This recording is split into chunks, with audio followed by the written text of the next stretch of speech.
We're going to start our questions on ambition. I had classified all the questions that people had asked you. And so this is the third one. This is on ambition. So, what is the world teacher Sri Krishnamurti's perception on ambition?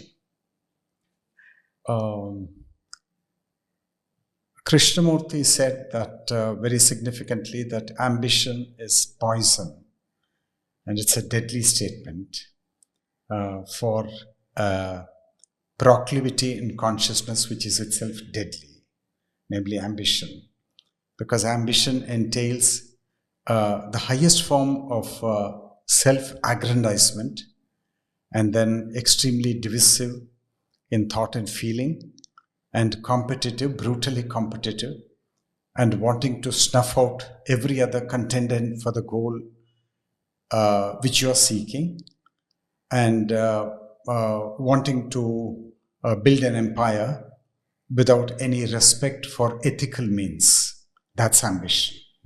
The means does not matter. And very significantly, the world teacher said that the means itself is the end, which is something for us to think about.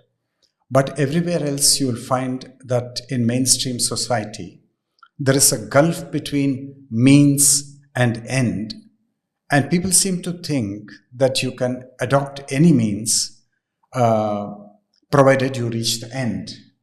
Now, Krishnamurti's take is not supportive of that. He says the means itself is the end. So there must be virtue in the beginning if there has to be virtue in the end. And there has to be ethics in the beginning if there has to be ethics at the end. In that sense, ambition is poison. But then I would like to draw your attention to ambition is poison. Seems more relevant to a case like in Hitler's case. He was extremely ambitious. Of course. So you can't call that ethical or being honest or anything. And so the end was a disastrous end. Of course. Of course. So maybe some other example, maybe you could throw up. I mean, I mentioned Hitler. I mean, history is not lacking in providing us with any number of illustrative examples. And let me start with from the Indian epic, the Mahabharata. And there you find that the villain, the main villain, Duryodhana, now he is the Yuvaraja or the prince who is going to get the crown tomorrow on the Kaurava side. And he's the epitome of ambition.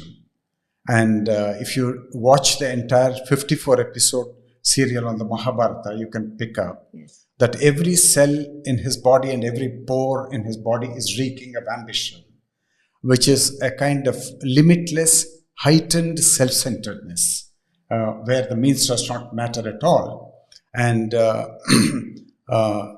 what he's contending for, that's the only thing that matters to him. Not what happens to anybody else, even if he kills off hundreds and thousands of people in the process. So we know that from the Mahabharata, which is one of the timeless lessons in history for the Hindus. And now let's go to the Western world. And I think from the Western world, the most outstanding example of ambition is one of Shakespeare's classical works, the tragedy of Macbeth, something probably in the early 17th century. And this is the story of a Scottish military general by name Macbeth, and who was very jealous of the King of Scotland, and he wanted to usurp power from him. So he and his wife were scheming. That's the whole Shakespearean tragedy is revolving around that conspiracy, ambition. And finally, he murders the king. And then, in order to cover up the murder, he commits a large number of other murders in the sequel. And finally, what is the culmination of the whole thing? The culmination is that he dies an ignominious death preceded by insanity and dishonor and disgrace. So that is the final fruit of a life of ambition.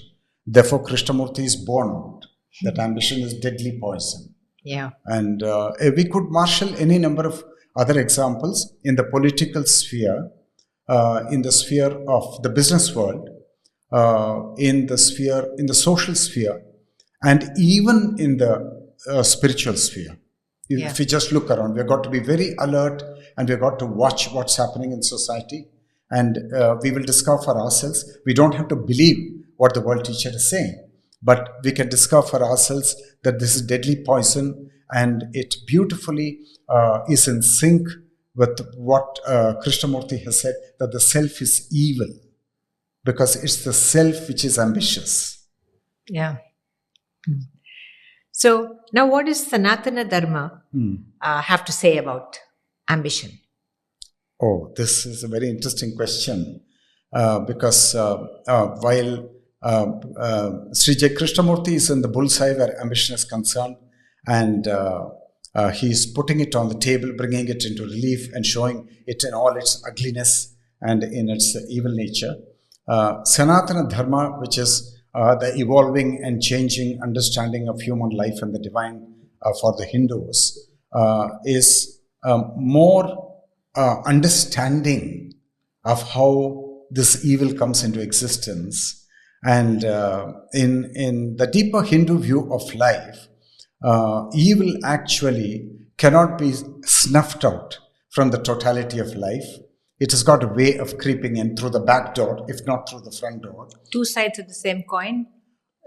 Not really, because the moment there is creation, there are polar opposites of the good and evil coming together as a pair. So it's a question of proportion, which is dominating, whether good is dominating or evil is dominating. Sometimes good will dominate, sometimes evil will dominate, depending on the divine architecture. And Sanatana Dharma says it gives a more balanced and wide-ranging verdict. So what is that?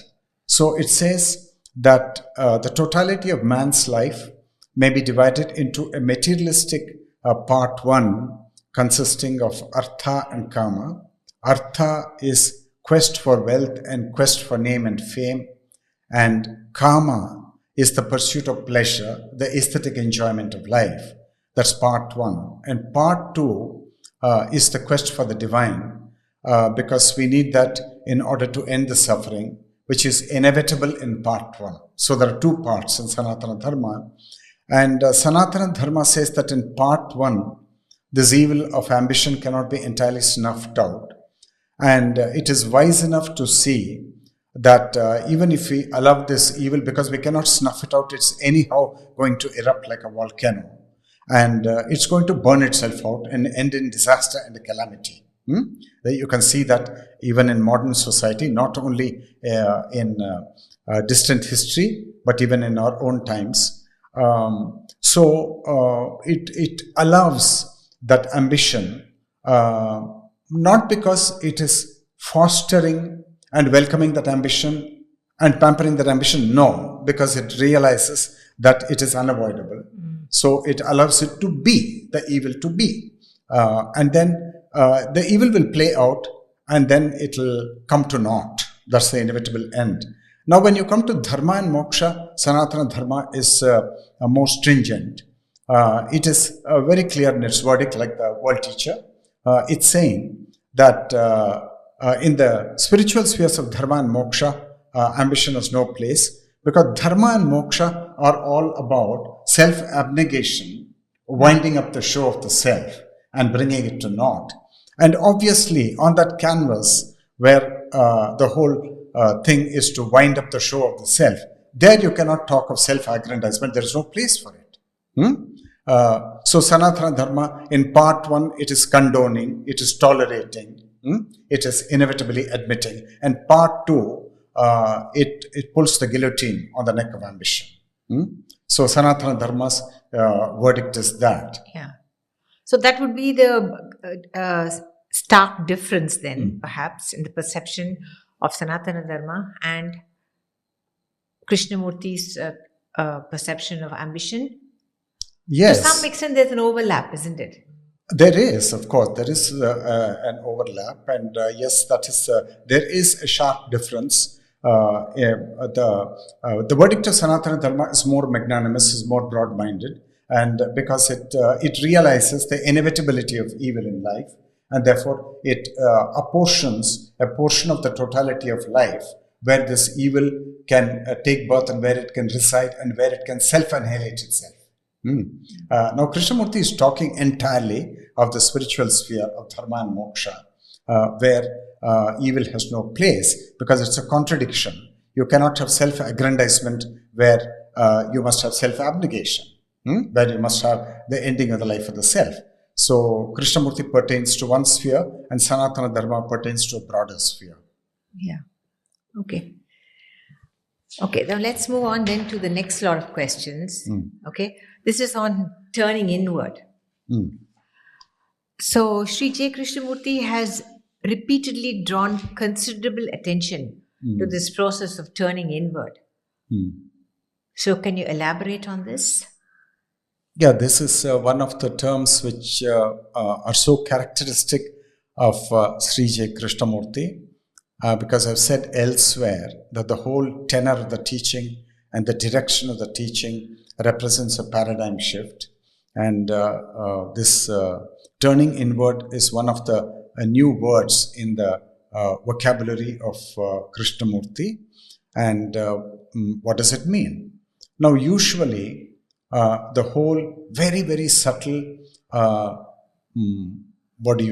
shift in consciousness of turning inward is more or less unknown to us, because there is a default setting in consciousness whereby consciousness has got all its doors and windows wide open to sensory influx, the eyes, the ears, and the fragrances and the sense of touch and everything. So consciousness is very vulnerable, and the sensory inputs are very pervasive, and they come into consciousness, flooding the field of consciousness. So we are perpetually, from birth till death, you could say, that the whole orientation of consciousness is outward turned. It's more or less the default setting. It's the default setting given by the divine. Yeah. Now, therefore, when you speak of turning inward, it is a correction in that setting, which some God in some heaven is not going to come and make the shift in the setting. And it is left to you to play with the knobs in consciousness and to correct the setting from an outward perception to an inward perception.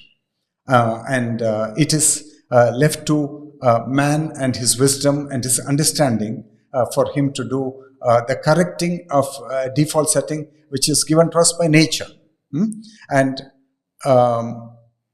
Yes. So under what conditions would you eventually turn inward? Okay, that's a very good question. You see, it happened prior to Krishnamurti. The whole question of turning inward vis-a-vis continuing to be extroverted and abiding in the outward engrossment in the sensory world is a normal thing. Nobody questioned it. But Krishnamurti has brought in the new paradigm of turning inward. And the turning inward happens because the master has given a cue that there is such a thing as turning inward. And prior to that, if somebody does not give you the cue and does not open a door for you to turn inward, then you don't even know that it exists as a potentiality and a possibility that you can turn inward. Now, you will turn inward when you are in a huge boiling crisis, where all the tactics and the mischief and the manipulations of the self have come to naught, and the self is writhing in agony. It's in its last agonies, more or less. And then that self probably comes to one of Krishnamurti's public talks, and then it listens to the master talking that there's a thing called turning inward, because all other doors are closed. There's no other door which is open to the self. It knows not what to do in these circumstances. And then it hears the master saying that then the challenge will tell you that you have to turn inward. So it listens to the words, but it's not yet picked up the inner meaning. Now, when you turn inward, prior to turning inward, you're completely focused and engrossed on a certain number of causes in the outside world, which you imagined were the perpetrators of your suffering and the causes of your suffering, and you're fighting a losing battle with those causes and with those individuals whom you think are your enemies. But then you heard a new thing the masters say, that you must turn inward. So suddenly some miraculous thing happened and you start watching yourself. So previously you were watching only the world, you were criticizing the world, you were condemning the world, you were judging the world, you were throwing accusations against the world, and now suddenly you find that you become very sensitive to the movement of every thought and feeling, and you begin to watch it, thank God, without judgment, without criticism, without condemnation, and the turning inward just happened. And traditional people who have studied the religions, they will say this happened by the grace of the divine. But it happened because Krishnamurti's possibility of turning inward, which you accidentally heard by going to a talk, somehow it was seeded into your consciousness and you took it because all gates were closed for you. And therefore it got in. And therefore you entered into the never before visited world of the inner world. People often ask, is whether turning inward is necessary to solve our human problems. Because could we not solve our problems without turning inward? Because they think it's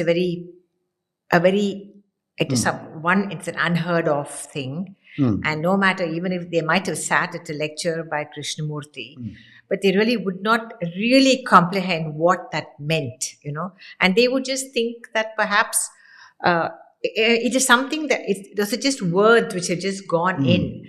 So maybe if they were lucky enough to read, as you pointed out, that they do turn inwards and they say that something happened to me and it was all by the grace of the divine. If they come to that state, then they perhaps will have a recap of what Krishnamurti spoke and said, oh, that was what he was talking about. So people ask, do we really have to turn inward? You are asking really the devil's question. Huh? Yeah, because it is not something which is like, a lot of people, when they have a lot of problems, what they would like to do is, what they would like to hear is that they would say, go to a particular temple or go to a church and do this puja or do that something, or you chant this, or you do this thing, and then you think that by that time, by having done all that, you have all your problems are going to be gone, but that is not quite the case. You might just have a temporary feeling that you are very happy that you have done your bit, and okay, it's all bound to happen. But this turning inward seems to be a very big task, and it's... See, you might as well, yes, you're right, but look at the history of so-called progress or evolution, socio-cultural evolution, technological evolution. We could all be riding bullock carts. But then we are driving in cars today, and we are flying in aeroplanes, and we are going in ocean liners. And this is because man is continuously probing into the unknown, and he's never satisfied with a solution which he has arrived at. And man, by very nature, has got the divine architecture of an endless quest, going deeper and deeper. Now, if you don't turn inward, then what usually happens is, if two people are in confrontation and they have a quarrel, let us say husband and wife, or two nations even, one which are at loggerheads with each other. Now, you can take your adversary to the court. You can enter into litigation. And this is how usually people settle scores. You go to the court, or in extreme cases, you commit a murder.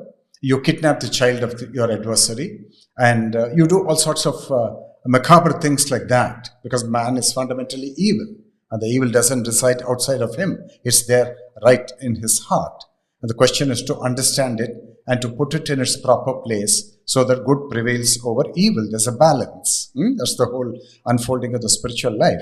And if you don't turn inward, there are always inferior solutions available, like litigation, like manipulation, like cutting the person to size, as they say, and like kidnapping, and like bombing him out of all his opportunities so that he becomes a nobody in life. And those are all methods, even murder in extreme cases. You see it happening in politics all the time. And those are inferior solutions. But the superior solution, the solution of the gods, I would say that, is to turn inward. Yeah. Now, if 10 people turn inward, then don't you think that is a very encouraging thing for the whole of humanity to turn inward?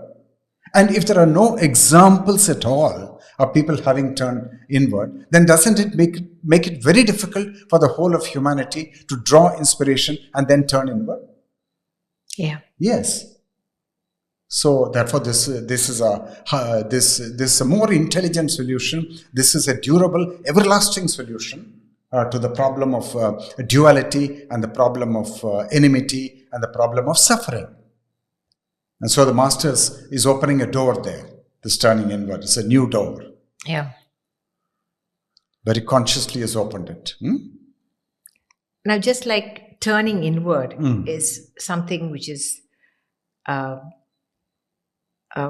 very important to Krishnamurti.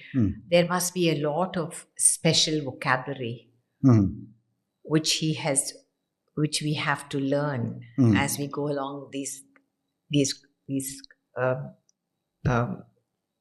files, you know. So maybe you can tell us something of the special vocabulary that the world teacher Sri Krishnamurti chooses to say.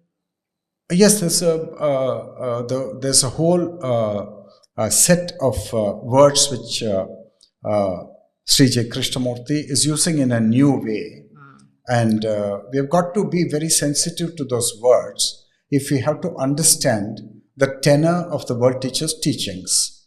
Now, let's look at what happened during the tenure of the Soviet leader Gorbachev, 1990 probably, 1989, 1991, when the Soviet Union was collapsing. Yeah. And Gorbachev initiated a paradigm shift, political paradigm shift in the Soviet world through two very significant terms, glasnost and perestroika. Now, glasnost means being open and being responsible for what you create. And perestroika means entertaining the possibility of restructuring a whole nation, a whole people's destiny, and things like that. And then if we look at the struggle for freedom of the Indian people, spearheaded by Mahatma Gandhi, then two new terms, ahimsa and satyagraha. Ahimsa is the method and approach of non-violence, not going into battle, not taking to weapons, not killing each other. And then satyagraha is tenacious holding on to the truth. Satya is truth, and aparigraha is gripping, parigraha is gripping. So you grip the truth like gripping the aerial root of a banyan tree and never letting go of it. That is the equivalent of satyagraha. You never let go of it. You stick to it very tenaciously. So those were the two paradigms through which Mahatma Gandhi moved the freedom movement of the Indian people. And you can see this, for example, when the Buddha emerged around 500 BC, he created a completely new worldview with a new vocabulary, which was not Vedic in its origin. He created the paradigm called pratitya samutpada, dependently arising, which the Vedic seers and the Vedic rishis never heard of it. It's a completely new development in the spiritual realm, which the Buddha discovered, pratitya samutpada. And likewise, Krishnamurti, because he ushers in a paradigm shift, he is using words in a whole lot of different ways. And some of those words are what is, for example, and what should be. Now, by that he means what is means what reality is. Where? In which domain? In the inner domain of consciousness, where that reality could be the reality of anger, the reality of jealousy, the reality of a very strong sense of divisiveness, and the reality of guilt, the reality of fear, the reality of loneliness, and the reality of suffering, the reality of despair, and the reality of dishonor and disgrace, and the reality of failure. Because every human being has to go through all these things. And therefore, that is the what is. That is what really is. It's come to stay. It may stay for a month. It may stay for 10 days. It may stay for a year. It may stay for 14 years. As in the Indian epics of Ramayana and Mahabharata, you see a long drawn out what is. So Rama going to the forest for long many years, and the Pancha-Pandavas being in anonymous existence for long many years. So that what is can drag on. And what should be is a wishful thinking on the part of the self. It's a projection, an escape from what is, not knowing how to contend with that what is, which is very challenging for the self. The self throws up a cheap solution of what should be and tries to pursue that solution in the futile hope that by pursuing that solution, it is going to be successful in running away from what is, in being delivered from what is, but that never happens. It never happens. So what is and what should be is one thing. Then Krishnamurti is also using another word. Everything that he uses is very subtle. He uses the word vulnerable. Now, vulnerable means you must be vulnerable to be injured, to be hurt. You must be vulnerable to life. Because life will kiss you and life will kick you. Life will do both things. So Krishnamurti's whole thing is, he asks you to pay very close attention to the moment of life and to be in those waters, to travel with those waters, to open yourself to those waters and to receive whatever life is giving you. And it'll always be a mixed story. It'll be an embrace and then it'll be a kick. So that is vulnerable. And then Krishnamurti also says that you have to somehow begin from the other end, from the other shore, and not always be concerned with this shore or how to cross the river. Now people say the other shore is the final thing. It has to come at the end. But Krishnamurti says, no, we have to begin from there. And there's no question of journey. He's aborting your journey. Because the journey belongs to the self. And the journey is a whole process of becoming. And he's taking a pistol and shooting it off. So the self is not going to get a new lease of life. It has to contend with the possibility that it has no future. And it's a dramatic new shift in thinking. And that is one thing. And then Krishnamurti says freedom is in the very beginning. Freedom is not in the end. That's again a new usage. People have not heard of this. And the master has explained himself what he means by that. The freedom first and last. And then the moment you have authority, then you're not going to flower. You're not going to flower intellectually, emotionally, morally, and spiritually. You're not going to flower. And you will flower only in freedom. So you've got to begin that flowering by setting aside all authority, which is a new line of thinking, which is a new approach in religion.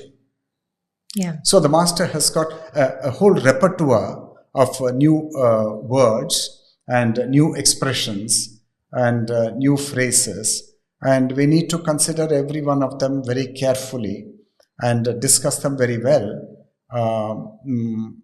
Otherwise, we are not going to understand what he's talking about. He has also introduced a rather enigmatic principle of the observer and the observed. So, how did he arrive at this? Could you explain a little more on this? No, this is a very deep and very involved perception of Krishnamurti, and I feel that we should consider it separately because though we may not want to take it that far, as we start dialoguing about this, it will inevitably spill over into Krishnamurti's dialogue with Professor David Bohm, and then we have got to consider the kindred thing, a connection between the observer and the observed, which is given to us by quantum theory. And so we have got to discuss both together, even though both are not the same. Both are they're kindred, but they're not the same. They're different from each other. And we need a lot more of time to go very deeply into Krishnamurti's Sutra of the observer is the observed, and then also into the corresponding quantum insight, the connection between the observer and the observed. Then Krishnamurti, we also need to talk at length about Krishnamurti's very unintelligible expression, thought creates the thinker. Now, this is, we've got to devote time for this. Thought creates the thinker. People don't understand what he's meaning by this. And his meaning actually something which is part of the human experience for everybody. But the vocabulary of the master is new. Therefore, we don't get it on the face of it unless we delve into it. We will do it on another occasion. Okay.